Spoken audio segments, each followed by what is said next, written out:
Hello everybody and welcome back to the United Stand on today's 2 p.m. show. I cannot believe I'm saying this, but Manchester United are seriously considering a move for Mitrovic, currently playing for Al Hilal. Get in the comments down below what you think about this. Ben Jacobs been very good so far this transfer window. We had him on the United Stand last week. Top interview. Thank you for all your positive comments on that one as well. We'll get him back on ASAP.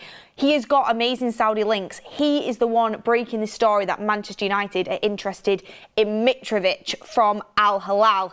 Keep an eye on that. Got more details coming out in a second. We'll discuss it. Of course we'll discuss it, but I am shocked to say the least. Just come out before this show. Also, Rasmus Højlund to Inter Milan. It's coming out again through Italian sources, Italian outlets reporting that Inter Milan, Højlund is their top target. But the deal is a loan deal, not a permanent. Manchester United need a permanent. We will discuss that and how that affects our transfer budget. And I also want to talk a little bit because I wasn't on over the weekend. I've seen the news come out. We have Cunha official now, a little bit behind, but I was absolutely over the moon to see that Cunha was official. But Manchester United, we cannot stop there. I just keep seeing us go further and further and further behind. I want to discuss this. City are moving. Liverpool are moving. There's some seriously good players coming to the Premier League or moving to the top teams in the Premier League. Our competition, well, we'd like to think it's our competition. Our competition next year might be Everton and Brentford, but our competition are getting seriously good players. Well, Manchester United, yes, we've got Cunha, I'm happy with that, but we need to do more or else we're going to fall further behind. There's some really good deals going on, strengthening the clubs that are already way out in front of us. So we need to talk about that as well. But get your comments in, let's get interactive, get your super chats in, and we will discuss the news through the show. Also, I've got a little comment that I want to make on the Bruno Fernandes situation. I've seen that it's Friday. He has to make his mind up on whether he goes to Al Hilal. This deadline, by the way, keeps going, suddenly he's got 48 hours to make his mind up. Then it's a week. Now it's another 7 days. But apparently now it is Friday that Bruno Fernandes needs to make up his mind. Of course, they want him for the Club World Cup. Al Hilal want him for that, and that is going to be happening pretty soon. So he needs to make his decision this week. I've got some comments on that from a massive Bruno fan on whether Manchester United should do that deal that I want to talk about in the show a little bit later on. But anyway, guys, get your comments in and let's get into it. Aleksandar Mitrovic to Manchester United. This just absolutely screams we are no longer a big club. That's what Aleksandar Mitrovic to Manchester United says to me. Why it says this? Because, well, this is the report that's coming out. And this is coming from Ben Jacobs. As I said, excellent links to the Saudi Pro League. He's always absolutely spot on with the news that's coming out surrounding the Saudi pro clubs. So Ben Jacobs is reporting that Manchester United, West Ham and Everton are considering a possible move for Al Hilal's Aleksandar Mitrovic, who is available for £40 million. Manchester United, West Ham and Everton considering a possible move for Aleksandar Mitrovic for £40 million. And what names do you notice in that report? Manchester United, West Ham and Everton. Why are we in the same conversations as West Ham and Everton? And that is no disrespect to West Ham and Everton. Both big clubs, and, I'm not disrespecting them, but we're Manchester United. We are Manchester United. I understand we finished 15th, but why are we going for a 30-year-old striker that West Ham and Everton are looking at? I've seen Goldbridge for a while on the show saying we're moving like Everton, we're moving like Everton. And when he spoke about us selling Garnacho and him saying we're basically like Everton now, and he said that over and over again. And when he said it in relation to selling Garnacho, I never agreed with him, because I think if a manager doesn't work with a player, which Amorim doesn't work with Garnacho, and you can get money in for that player that isn't part of the project for the future, I do think, Manchester United have to explore that deal. But if we genuinely do get Mitrovic as our striker going into next season, and we are seriously considering a move for Mitrovic, and we go ahead with that, I'd have to agree. We are moving like Everton. We are moving like a West Ham. They are literally the clubs that are going in for him. How it works, I don't know, because he's on 400 grand a week, upwards of 400 grand a week at Al Hilal. So we'd have to take a wage cut because there's absolutely zero chance that we're going to pay him that wage. Manchester United also have said to not be going down the route of going for strikers on, 1 or 2 year stints that are 30 upwards. Do you know how many times have we gone and got a striker that's 30 and beyond? And I'm not saying that your career's over at 30, but I'm just using it as a kind of benchmark. How many times have we gone for that striker that is a little bit on the older side and he's just a stopgap? That's the word I'm looking for, a stopgap. And that's exactly what Mitrovic would be. This is what we've done time and time again. I loved Edinson Cavani. I wish we had Edinson Cavani now, but we should have got him way before we got him. That was a stopgap. Weghorst was a stopgap. Igalo was a stopgap. How many others? I mean, even Falcao, as good as he was when he came in, he was a stopgap. How many times have we gone for strikers that are a stopgap rather than going for a striker that's in their prime, that's ready to go? If we would have got Mitrovic when he was in his prime at Fulham, it's a different story. 26, 27, I would have understood it. It's like, for example, if we go for Mateta now, do I think it's the best striker we can sign for the number 9 position? No, but I would be behind it because I think he's at the right age. He's kind of at his prime in the Premier League right now, and I think he'd do a good job for us, and he's got years left in him. It's not that studded signing where you're like, absolutely wow, like an Osimhen would be, but you'd understand it. Premier League proven, ready to go, in that prime of his career, ready to come in and, be that Premier League striker for Manchester United. And yes, Mitrovic has done it in the Premier League before, but we're not getting him at the right time. We're going too late again. And it's just, when Manchester United have been prioritising a striker for a year now, we knew it, even when the summer window closed and the season started, we knew that our priority for this summer was going to be a striker. As soon as Amorim came through the door, most top sources were reporting it. Amorim's number 1 priority position for the summer is going to be a striker. And if we come out of this summer transfer window with Mitrovic from Al Hilal as our striker signing, that wasn't part of the plan. And that, again, shows we've gone wrong somewhere in planning this transfer window. Because he just should not be the striker that we bring in to lead this project under Amorim for our rebuild, basically. It would, again, be another stopgap. But get in the comments down below. I need to see what you guys think about this. But as soon as I read it, Mitrovic, he is proved it in the Premier League. He's a quality striker. He's an improvement on Rasmus Højlund, but it's just not where Manchester United should be going. And it's not the direction we should be going. And it just, for me, show that we haven't learned, we haven't changed. And it would definitely make me doubt this recruitment team at Manchester United. When I have tried and I have sat on this show and said we need to give them a fair chance. Cunha is a top deal. I'm very happy with that. And, last summer, considering the didn't really plan it and the recruitment team had only just come together, I thought we did all right. This summer, I know we're on a limited budget, but I'm expecting a clear plan. Cunha's good. We go for Mitrovic as our number 9. I would seriously doubt the recruitment team. But get your comments in and let me know what you guys think. We've got LA Red Devil saying, Beth Mitro, 42 goals, 46 games. He's got experience. He has got experience, right? And I'm not saying he's a bad striker. He is an improvement on what we've got. He is, but it's another stopgap. It's another stopgap. Manchester United should be getting a striker in that they can build with for the next 2 or 3 years. More than that. That's what we should be going with. An experienced striker, yes, but I'm talking about 27, 28, ready now to lead that line for Manchester United as part of this rebuild under Amorim. And I just do think, again, that Mitrovic is a stopgap.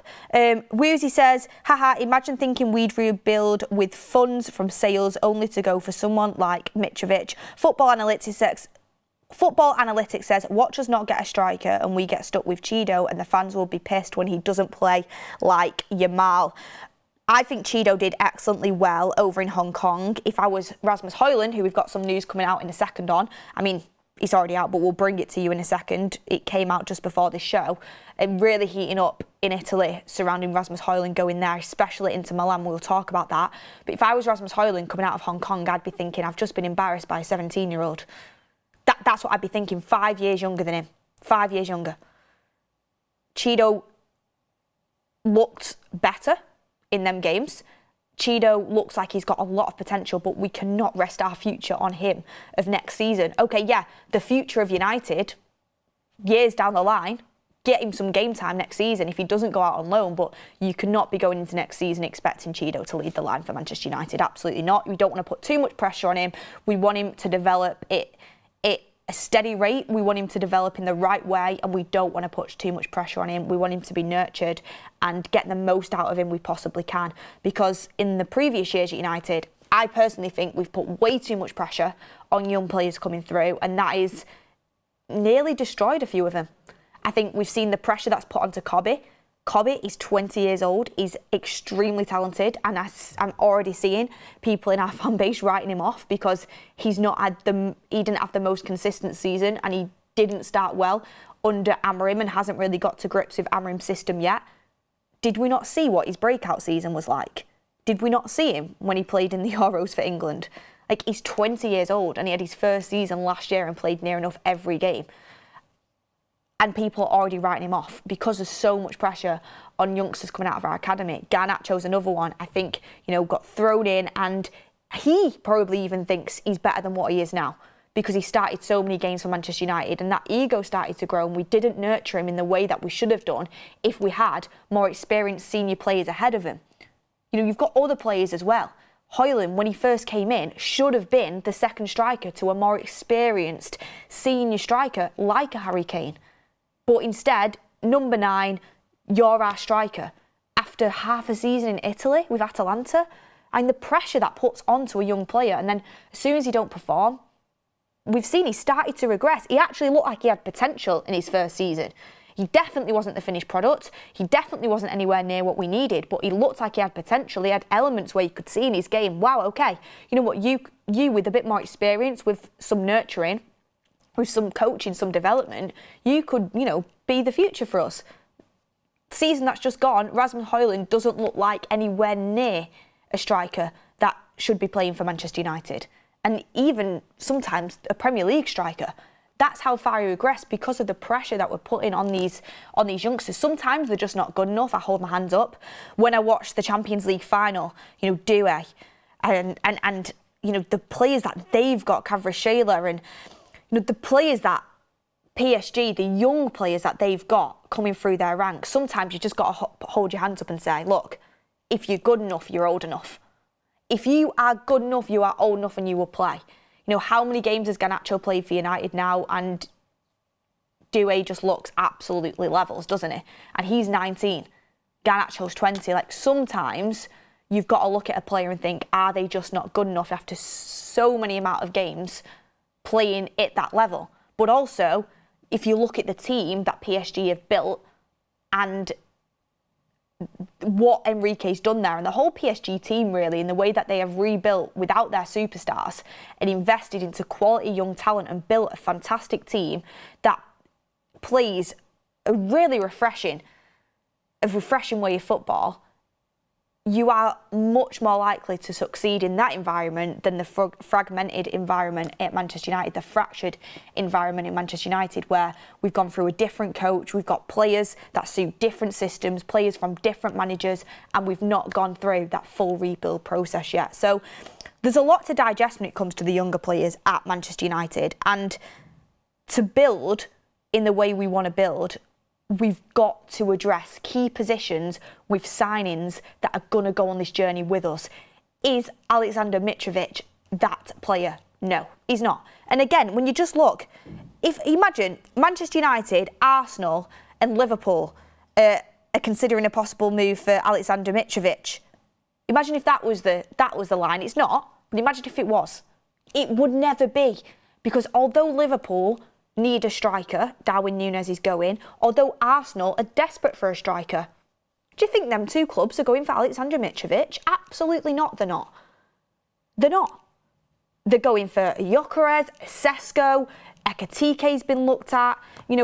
Strikers that are going to take them onto their journey, strikers that are going to take the next step up at their clubs and be part of their journey for the next 3-4 years. That's what they're looking at. The top clubs in England that have finished first and second this season. Manchester United, West Ham and Everton are looking at Aleksandar Mitrovic for a potential move. West Ham, where did they finish in the league? Was it 16th? Everton, with David Moyes, actually ended up doing really well, but let's be honest, like, they're not going to be, they're not going to be competing at the top of the Premier League next season, are they? That's where Manchester United want to be. If you want to be the best, you've got to align yourself with the best clubs, and Manchester United should be aligning themselves with the Arsenals, with the Cities, with the Liverpools. I know we're absolutely miles off it when we finish 15th, but that's where we should be aiming to be. We should be trying to go for similar players to what they're trying to go for. But instead, we're aligning ourselves with West Ham's and Everton's. That's where we're aligning ourselves with. And that's for our priority position this summer. The position we've known we've needed since the start of last season. That's where we're at. And I know that this has some legs to it. I know that this is a real consideration for Manchester United. And the reason I know it is because I know Ben Jacobs has fantastic links to Saudi pro clubs. And he's not just pulling this from nowhere. He's not just decided to wake up on this Monday and say, I know, United will probably go for Mitrovic. He's got valid sources over in the Saudi Pro League, and especially with, Al Hilal as well. He's been fantastic on their business. So it's one that we need to definitely look at, keep an eye on, just for a little bit of details in it. Mitrovic's estimated weekly wage at Al Hilal is around £405,000 a week.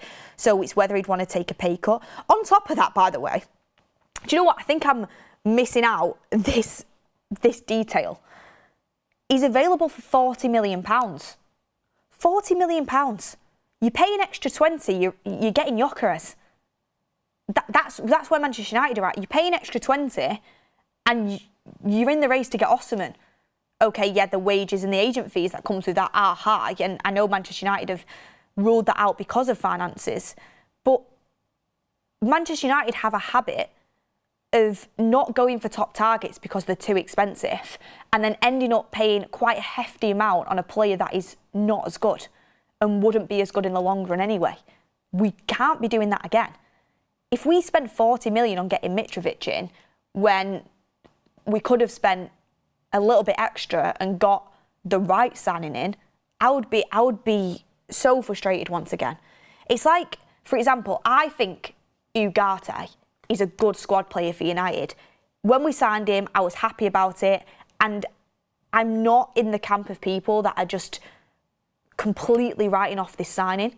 I think Ugarte has a purpose in this squad. I think he suits Amorim's system, and I think he will be utilised in a good way. I think if you're competing towards the top of the Premier League, he's not a starter. I think he's a squad player, but I do think he's a good player to have in your squad. And I think he's got some really good attributes, and I think Amorim can work with him, and I think he is a good signing. However, this is just an example of what Manchester United do. Our top target for the midfield last summer was João Neves. We'd scouted João Neves for at least a year before that, maybe 2. We'd wanted João Neves, I think, for maybe 2 summers. We'd wanted João Neves for. We were linked to him for a long time. The scouting department loved him. He was our top target. However, I did interviews with Romano on this show because I remember this, and you guys who will be tuning in remember this as well.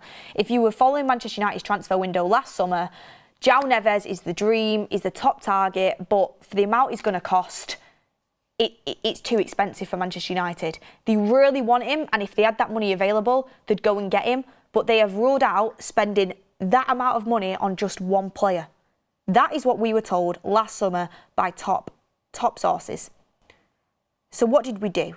I think we paid 50 to 60 million for Ugarte. Can't remember the exact fee.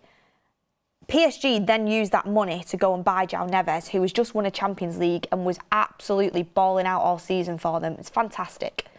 Ugarte's a good squad player to have, and I'm not writing him off. We've got him now, and I think we can build with him. But João Neves is just levels above. Levels above. So Manchester United still ended up paying quite a big fee, but you've not got the same output. And this is where we've gone wrong in the past. It's like with Rasmus Højlund.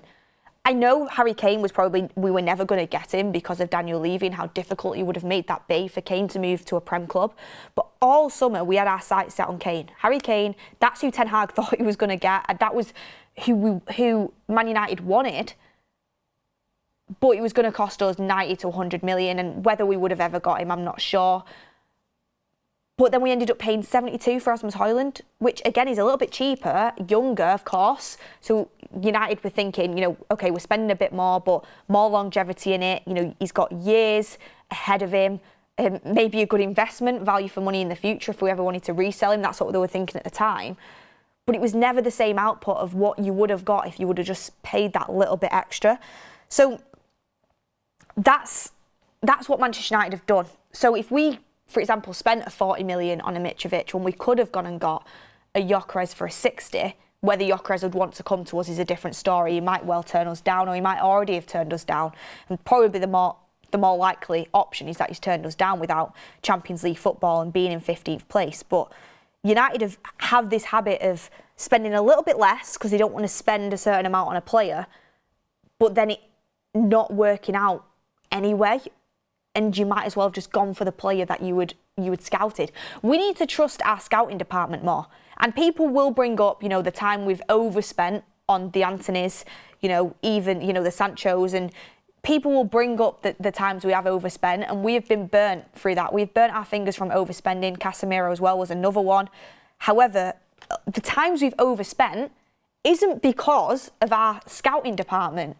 The times we've overspent is because we've panic bought, not planned our window, and just chucked money at a player that a manager wants because we're in trouble. Antony wasn't thoroughly scouted by our scouting department as the right winger to go and get. I think it actually came out that our scouting department valued him at around 35 to 40 million and thought he was too left-footed. But we went and ignored that and went and paid the money anyway because we panicked. Ten Hag wanted him. Casemiro, we scouted De Jong. De Jong was the one we wanted to go for. And I think John Murto, and I can't remember who was involved in that deal, realised Casemiro was available when we'd lost the first 2 games of the season and went and paid Real Madrid a hell of a lot of money for him.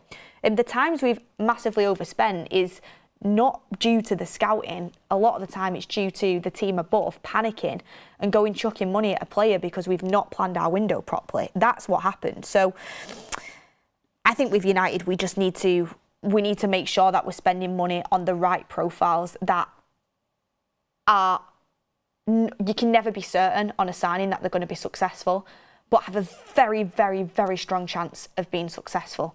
That's where Manchester United need to be spending their money, and they need to be trusting their scouting department as well. TMB says, Everest said watching Arsenal is like watching Netflix. Watching United in the transfer window is like old 24-episode TV shows, mostly filler, will-they, won't-they drama, and a reveal in the final episode. Hey, don't compare Manchester United's transfer windows to the likes of a Friends or a Big Bang Theory or The Office. Like, they are top-tier television. Manchester United is not top-tier television. Manchester United is more like a soap opera that is just nearly unwatchable at points. That's what Manchester United are like. And don't get me wrong, I don't want to be too negative. I put out a tweet yesterday, and I mean this, credit where it's due. Cunha is the exact sort of signing we needed. We got it done early. We announced it opening day of the transfer window. We paid a realistic fee for him. I don't think we got a bargain, but I think that's what he's worth.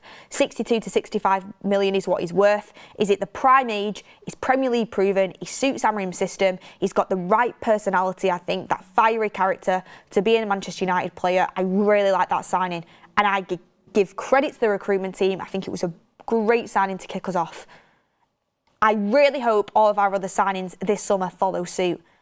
But when we get linked to players like Mitrovic with the West Ham and the Evertons, it just does worry me. When I see players like Aït-Nouri signing for City, that worries me. Why are we not all over that? I'll bring that in a little bit. But I'm just cautious because I've been burnt so many times with this football club. So when I hear rumours come out like this that I know have some legs in them, I do start to get worried about the direction of our window and if we really do have a plan where we know what we're doing. Also, Mitrovic currently plays for Al Hilal. Al Hilal are absolutely desperate to sign Bruno Fernandes. Could there be some sort of connection there? Al Hilal really want to bring in a striker for the Club World Cup, a big name striker. There was talks of Ronaldo going on loan from Al Nassr to Al Hilal just so he could play in the Club World Cup for them and, you know, potentially even play against Messi. They also are pushing for Osimhen because Osimhen's obviously a huge name to come in. So maybe Mitrovic just isn't as high profile as what Al Hilal would like. They'd maybe like to move Mitrovic on so they can facilitate a move for Osimhen. So maybe they're kind of pushing this out from their side via, you know, Ben Jacobs, who they've got great links with. That could be another side to it as well. Ahmad El Moani says, if we won the Europa, would Bruno still be leaving? I don't think so. I think Bruno would stay. I think if we had Champions League football, I think Bruno would stay. It's not confirmed Bruno's going to leave. I think he's going to leave. I don't think talks would have gone on for this long if he wasn't seriously considering it. And I don't blame him. I don't blame him one bit. If he decides it's time for him to move on and, you know, take that money for his family and move on from Manchester United, I don't blame him. I think he was promised a lot, and I think the hierarchy at Manchester United massively underdelivered. And Bruno Fernandes also sees what's going on day in, day out in Manchester United. He knows the direction this rebuild is going on, and if he doesn't think he's still going to be here by the time we get back to the top, which is what he wants to do. Like, he's won an FA Cup with United, he's won a Carabao Cup. What Bruno Fernandes wants to win at United is a Premier League or a Champions League. We're nowhere near it. If he doesn't think he's still going to be able to be playing in the first team for Manchester United by the time we're competing for them trophies, you know, he might well be thinking about taking massive amounts of money that is going to be huge for his family and future generations. Netflix and Chilwell says, I'd take Welbeck back over Mitrovic. Jesus, who's next? Calvert-Lewin. I could cry. What a joke we've become. Ali Jaber says, you are broke, you shop at Walmart. What do you expect? We are an unstable club. Only a delusional player would want to join us. I don't buy that. I don't buy that excuse, Ali. If you're broke, you shop at Walmart, that sort of excuse. Manchester United can rebuild and they can spend money this transfer window if they sell accordingly, and we need to make sure that we do that. And we need to have all of our ducks in a row, and we need to make sure that we get the best price possible for outgoings and restructure and rebuild this team. And we should have already been planning that. I understand, you know, you can't, the transfer window opens and you can't just be like, okay, Garnacho's going, you know, Bruno's going, this player's going, that player's going. You can't automatically do that, but there needs to be plans in place. And if we're going for Mitrovic, I struggle to understand what that plan is, to be honest with you. But when you talk about, I've seen Robaz says, Beth, stop with the Mitrovic story. It's really scaring us. And, you know, Mitrovic is catching so many strays here. So many strays. Nothing against Mitrovic, more about where United are at and how you can go from Gyökeres. I mean, we were talking on shows a bit ago about Manchester United getting either Gyökeres or Osimhen. How you can go from that to now talking about us getting Mitrovic. And, you know, we're actually into the transfer window. But talking about outgoings, tell you what, Mitrovic would suit the kind of shithouse character that Manchester United need to get more of, but we've got that in Cunha. He's got that fire, he's got the edge to him. I'd rather go for, I mean, I've made it clear now, we need to be going for a different type of player, a different type of striker, in my opinion, one that we can build with, that is experienced but ready to build with. Anyway, talking about outgoings, Rasmus Højlund, need to bring this in because I've done a couple of afternoon shows now where we've had news out coming from Italy surrounding a possible loan option to buy for Rasmus Højlund in Italy. And most recently, it keeps coming out about Inter Milan wanting Rasmus Højlund. And once again, it's coming from Gazzetta. in Italy that Inter have identified Rasmus Højlund as their priority target for the summer transfer window. The Italian giants are looking to strengthen their attack after a disappointing end to the 24-25 campaign. They're exploring a loan deal with an option to buy. What do you think about that? First and foremost, this was my initial reaction. What I'm gathering from these reports is that Rasmus Højlund is Inter's top striker target. However, you want to offer a loan option to buy. Doesn't make sense. Imagine if we went into the transfer market and was like, you know what, we have a top striker target ready to go. We'll do a loan. It doesn't work like that. If he's your top striker target, pay up. Pay the money. From what I can gather, Inter will have, from the reports coming out, will have got quite a bit of prize money from getting to the Champions League final. They have money to spend. They will have gathered quite a lot of prize money from that. If he's one of your top targets, pay up, pay the money. Also, you owe us from Onana. Use the 40 million we give you for Onana and pay up for Rasmus Højlund, because I know so many people have written Rasmus Højlund off, and in a United shirt, I think I struggle to see how Højlund has a way back. But it won't be the first time a player leaves Manchester United and goes on and does really well, looks revitalised, looks revived, and can go on and do a job. Rasmus Højlund, his best times at Manchester United have been in European competitions, when he's playing against European clubs. He did well at Atalanta. He had big fans in Italy when he was at Atalanta. He looked like he was going to be a good striker in the Serie A. At United, he looks hopeless, genuinely hopeless. And we've had conversations on the show where you struggle to see what Premier League teams he start for.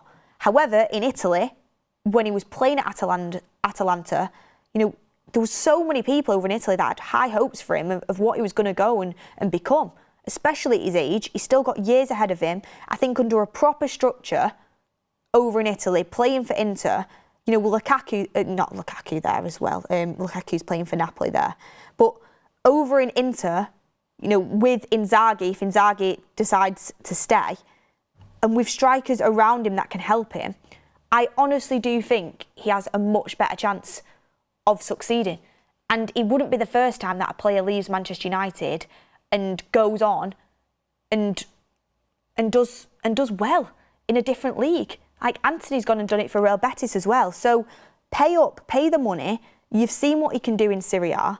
I don't think he's got much of a future at United, but a loan option to buy doesn't excite me whatsoever. We should be hang on a second. We should be pushing for a sale here with Rasmus Højlund.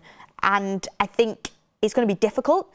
Reason why it's difficult is because we paid 72 million for him, which was absolutely extortionate. So book value wise, United would need to sell him for, like, I think it's 38, 40 million this summer just to break even on Rasmus Højlund, which is going to be difficult. Maybe I'd have to relook at them figures. It was either early 30s or early 40s that we'd have to sell Rasmus Højlund for this summer to break even. Whatever it is, it's probably more than what he's currently worth in the current market. That's what makes it difficult. But there was a player there at Atalanta that had promise, had potential. You know, Manchester United, oftentimes, players that look dead on the feet leave and end up doing really well. If I was Inter, I would take a punt, and if I was Manchester United, I would be pushing for a sale on this one. He's got youth on his side. He's shown potential in Italy before. If he's a top target for them, push for a sale. A loan doesn't really do much for us, apart from get him off the books, but his wage isn't that big anyway, and they can afford his wage. So I'd be pushing for a sale on this personally. Nick P says they want Premier League level players in their technically slower league. Sorry, but these Italian clubs need to pay up. He will go there and bag goals. Don't tell Ricky that Serie A is a slower paced league. If you know, you know, from watching the forums. He will have your head. I'm surprised. because Ricky will probably be watching this show. I'm surprised I've not got a message yet saying don't say that Serie A is a slower league. It is, though. It is a slower league. It's a great league. And do you know what? I'm actually going to seriously put some time into watching Serie A next season, because I want to watch Napoli with Scott McTominay a lot more. I want to watch Italian football more because, you know, their title race last season was fantastic to watch. And I do think it's got some really entertaining football over in Italy. Their defensive structure is fantastic. They take defending super seriously. Technically, you know, the players are really good, but I do think it is a slower paced league. Obviously, I've not watched loads of it, so I don't want to be really speaking out of turn. But from what I've seen and just from the examples of players going over there and being more successful after being in the Premier League, it does seem like a slower paced league. But that does not mean it's a bad league, or it doesn't make it a worse league. It's a good league. It's a very entertaining league to watch. Like I said, I want to watch it more going into next season, but it is a slower paced league, and I think Rasmus Højlund would do better over there. He would look like a different player, and I just think with that structure as well, it would do him a world of good, and it'd be good for Manchester United to get some money back for him as well. Aki says, can't wait for Mitrovic pressing the defenders, waiting for the Tacticos comps on him. We are a mid-table club. That's the reality. Now the world needs to realise it. Jason Hanna says, United fans need to stop looking down their noses at certain players. United fans done the same with Sander Berge last season, who's had a brilliant season with Fulham. Jason, I would have had Sander Berge. And Sander Berge is a lot different from Mitrovic. Sander Berge is 27 years old, just looked that up, but when we were linked to him from when he was like 24, I'm pretty sure. I liked him at Burnley. I liked Sander Berge at Burnley. Not Burnley, I liked Sander Berge at Sheffield United. It was Sheffield United he was at, wasn't it? I liked him then. It was Sheffield United, was it? Yeah, it was Sheffield United. I liked him at Sheffield United, and it's completely different. I think we were linked to him from when he was 24. He's now 27. Again, a brilliant age in the Premier League to bring a player in at. Got that experience, got them years under his belt, but still got his prime. He's in his prime.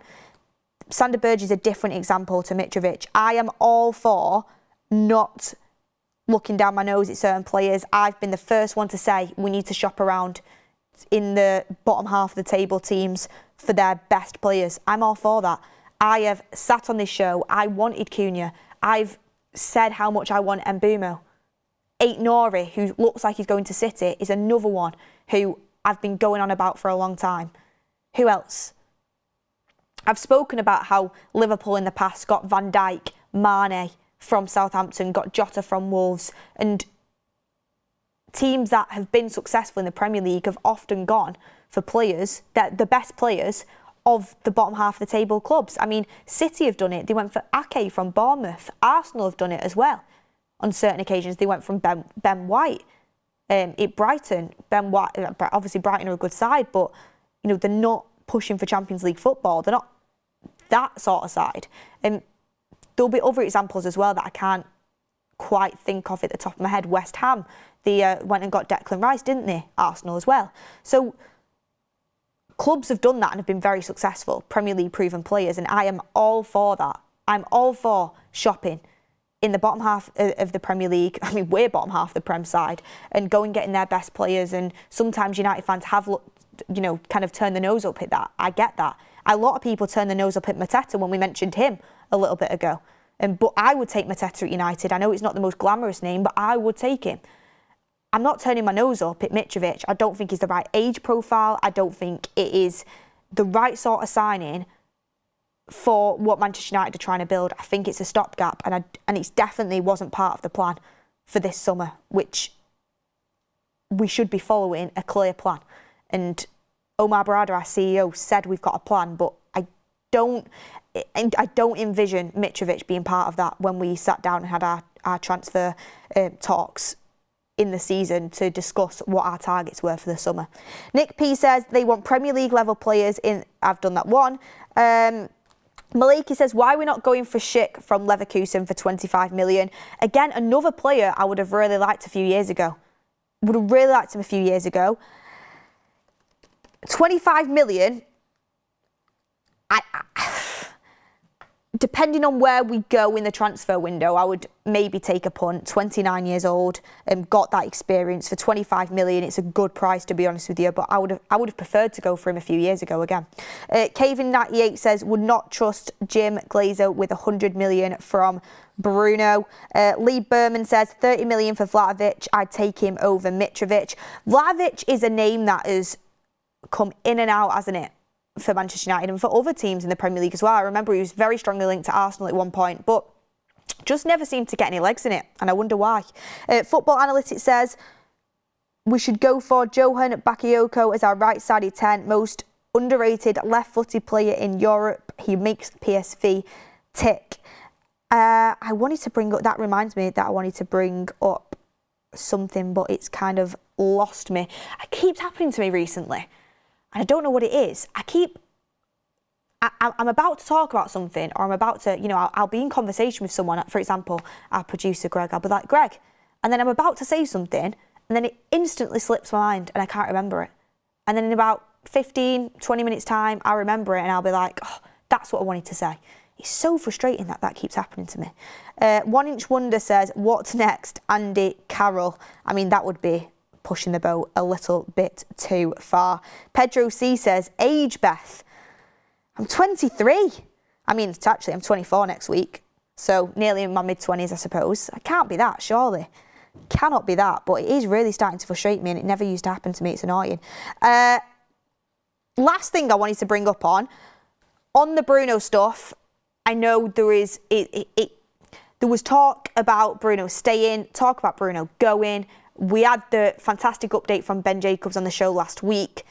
The more it's gone on, and we had a significant update from Ben Jacobs, I think it was last night on Bruno. I think Golbridge covered it on the show, didn't he? About how Al Hilal are feeling more and more confident to get this Bruno Fernandes deal done.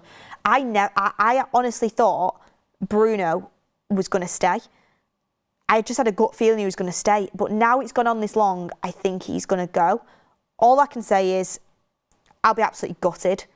I was saying last night to my friend, I was saying if he does go, and within the next 5 years we look anywhere close to winning something significant like a Premier League or a Champions League, which, I mean, football can move very quickly, but it'd have to move very quickly for us to be anywhere near close to that within the next 5 years in the current state that we're in. I would honestly get him back in like if we look anywhere close to winning anything significant in the next 5 years, or while Bruno Fernandes is still playing football, I'd bring him back in the January transfer window just so he can lift the trophy, because I think he deserves it that much. But if he does go, which I've kind of had the weekend to come to terms with the fact he probably is going to go, it's not the absolute end of the world as much as I am a Bruno fan. A club is never solely reliant just on one player, and I do think we have become over-reliant on Bruno. As much as I love him, you've just got to invest that money well. You have to invest that money well, and it's just whether I trust us to do that. And I've seen so many people say, well, we spent 72 on Rasmus, we spent 90 on Anthony, we've spent this amount of money. It can go very, very quickly. We spent 40 on Onana. That money that we get from Bruno can go very, very quickly, which it can. But I've said back to these people, that wasn't while Ineos were at the club.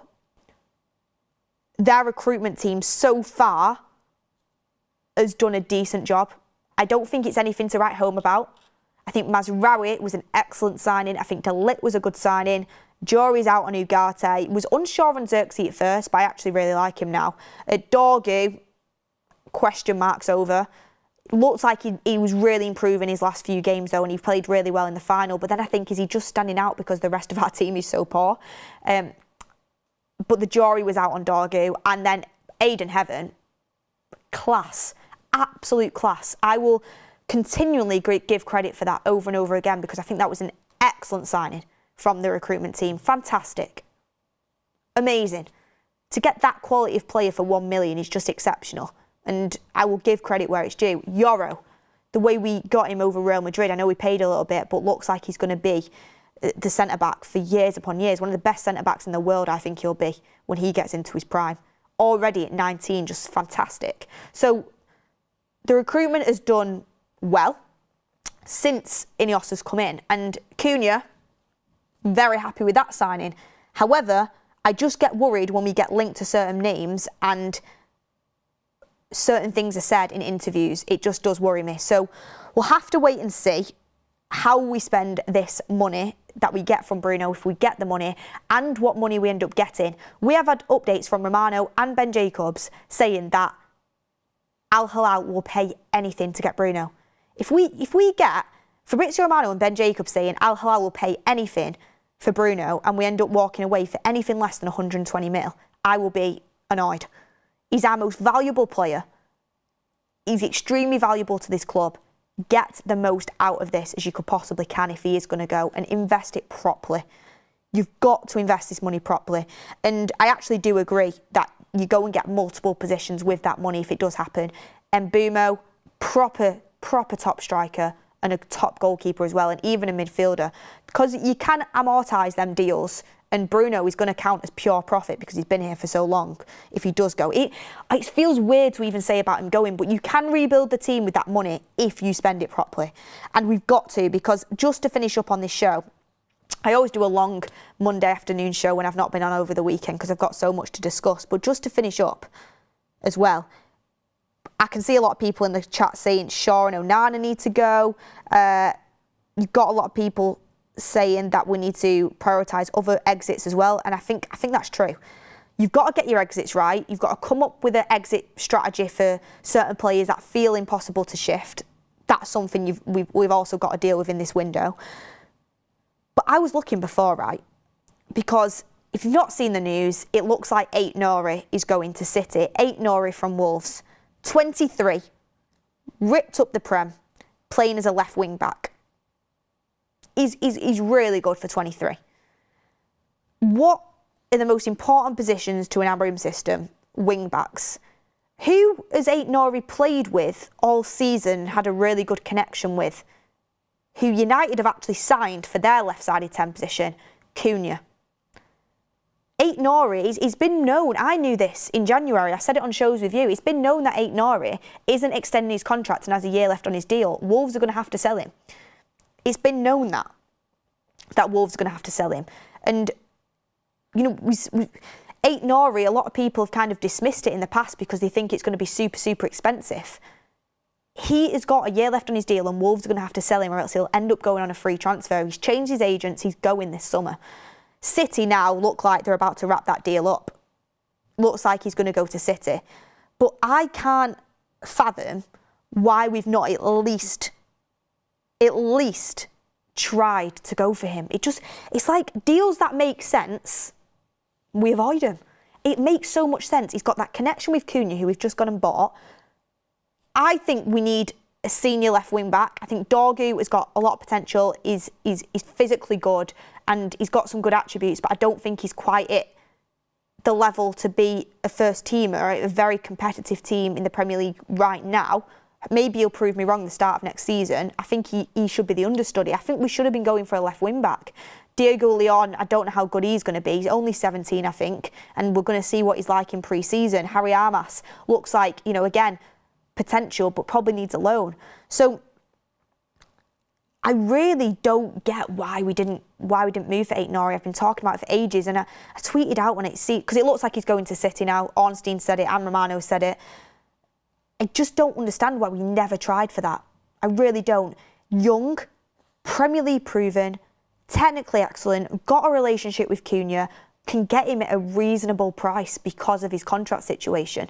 And Wolves kind of have to cash in on him or else he'll go on a free. Just don't get why we never went for that. It makes too much sense for us to go for it, why we didn't. I don't get it. But I was looking at the signings that other teams that are already ahead of us are making. So you've got Aït-Nouri going to City. Reinders and Cherki are probably going to end up at City. Frimpong, Kerkez, Wirtz, all close. I mean, Frimpong's already signed for Liverpool, but Wirtz and Kerkez being worked on for Liverpool. Sesko and Gyökeres are being looked at for Arsenal. We know that a striker is their main priority position that they need to go and get. Teams that are already way ahead of us, that are in the top 4, going to be playing Champions League football next season, are massively strengthening already. And yes, we've signed Cunha, and yes, I'm happy about that. But we need to make sure we do not fall behind. We need to make sure we get our outgoings done quickly. And I saw before actually as well, Luis Diaz is looking close to Barcelona apparently, which doesn't bode well for us, because if Barcelona sign Luis Diaz, I think it's very unlikely they're also going to go for Rashford. So it's just looking a little bit bleak in that sense. I'm seeing a lot of very good names move to teams that are already way ahead of us, or be on the verge of moves for teams that are already way ahead of us.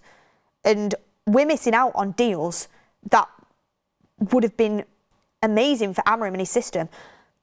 Okay, of course you're not going to pick United over Liverpool in the current state unless you're a staunch United fan, because I'm just looking at it, I'm like, Frimpong would have been perfect for Amorim's system. Great release clause that you could have gone and got. Nori would have been perfect for Amorim's system. Premier League proven, worked with Cunha, didn't even sniff around, didn't even take any sort of punt at trying at least to get him to join. Kirk has another one. Obviously, you know, he's going to go to Liverpool, maybe a bit more on the expensive side, and Liverpool have got more money for us. Would have also been great for us. That's 3 wing backs that I can think of that would have been fantastic signings for United that we didn't even look at really, or try for at all. Maybe we're just not prioritising wing backs this summer because we're going to play Ahmad right wing back and Amorim trusts in Dorgu.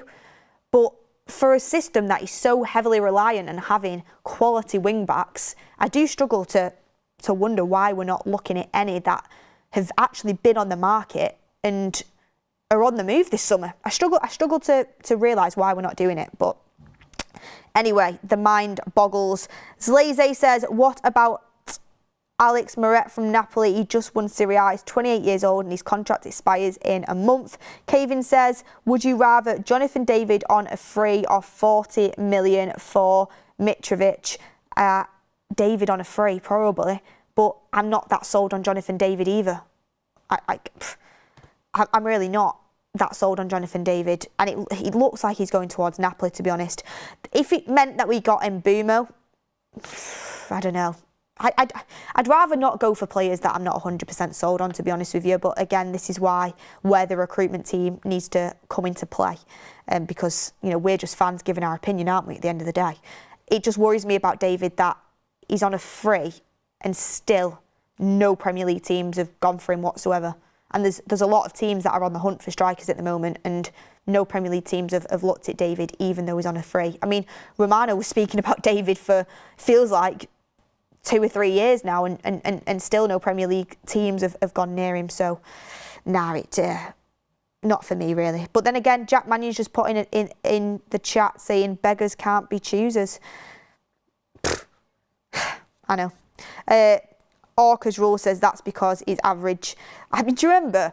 I swear when we did them when we had the interviews with Romano. It felt like every single interview, when we'd ask about the striker situation, it'd be like, Jonathan David is one to watch, Jonathan David is one to watch, Jonathan David, every time. And he's now on a free, and still no Premier League teams are in for him whatsoever. So, yeah, that worries me a little bit. But also on that, I mean, I need to wrap up, I've been going for nearly an hour. But on that, does it worry you that no one's moved for Gyökeres yet? Does that worry you? I mean, don't get me wrong, Arsenal are debating whether to go for Sesko or Gyökeres. They might end up going for Gyökeres, but that's their internal debate now, Sesko or Gyökeres. But Liverpool need a striker. They've not gone for him. They're looking at Ekitike. Chelsea haven't gone for him. And that's because they have under 25 only policy at Chelsea, isn't it? I mean, do Chelsea know it is legal to sign a striker that's over 25, guys? That is legal to do in England. Like, you can do that. Who else needs a striker and haven't gone for? I would have thought Gyökeres for 60 million would have had a bit more interest in him so far in the window. But yeah, we'll see how that. If we could end up with a run at Gyökeres if Arsenal do go for Sesko. But does it worry you that they're going for Sesko over Gyökeres if they do that? But again, beggars can't be choosers. He's worked with Amorim, and I think he's definitely one of the best options out there, if we can have any sort of chance of getting him. But I will leave it at that. The last thing I wanted to quickly say before I wrap up, just so I covered absolutely everything, is in terms of getting money in, 40 million for Rashford would be pure profit. It is coming out that Barcelona are going for Luis Diaz as a left wing option. So that is, I'm trying to actually find the report because I saw it before. Here we go. Luis Diaz is one of the main targets for FC Barcelona in the upcoming transfer window. Despite the high overall costs and ongoing issues with registration, initial talks regarding Diaz and Barcelona have taken place. That's worrying because apparently Rashford only wants Barcelona. United need to sell him for profit. Everyone out there thinking, me included, I would snap anyone's hand off. I would do things to get Mbeumo to United. I mean, I wouldn't actually commit violence, like, let's just make that very, very clear. But there's a lot I would do to get Mbeumo to United. I would love to go and sign another number 10. I mean, Cherki's about to go to City, so we've already lost out on that one, but he's another one I would have loved to go and get. But it's been made very, very clear that we have to sell in order to buy. We're banking on 40 million for Rashford, and apparently Barcelona are interested. Rashford only wants Barcelona. Well, guess what? If Luis Diaz goes to Barcelona, and despite the overall high cost, they're very interested in Luis Diaz, we're in trouble because they're not going to then go for Rashford, I don't think, considering the cost of that and the wage that Rashford has. So then where does Rashford go? He wants Champions League football. Then it means we're waiting. We are waiting all summer long on a Rashford transfer saga. That's what I can see happening. And we can't spend that money until we know we're going to get it. We could, but it'd be taking a massive risk. And does it look like Ineos want to take risks in this window? Does it look like financially they're willing to take risks? No. So that is a bit of bad news on this Monday as well, that Rashford saga could end up going on for quite a while, and we won't be able to spend that money, which is frustrating. But yeah, again, Cherki going to City for around 30 mil. What are we doing? What are we doing? Like, what are we actually doing? We didn't even give that one any sort of. I don't think we're linked to him once. If we sign Mbeumo, all is forgiven.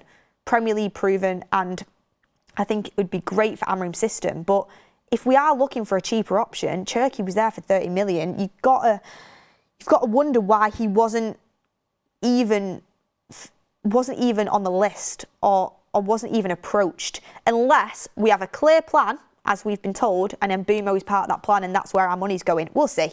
But nothing really seems advanced on that front so far. But look, I'm going to wrap up because I've been going for a long time now. Really good interactive chat in the comments. It was great to talk to you all in the community again. This transfer window, we'll see how it plays out. But this week is huge in terms of Bruno Fernandes' future. Any updates on that and anything else, we'll be back live with you guys. Everything covered here on the United Stand. Please smash a like on the video before I go. And also have an amazing week, everybody. Make it a good week.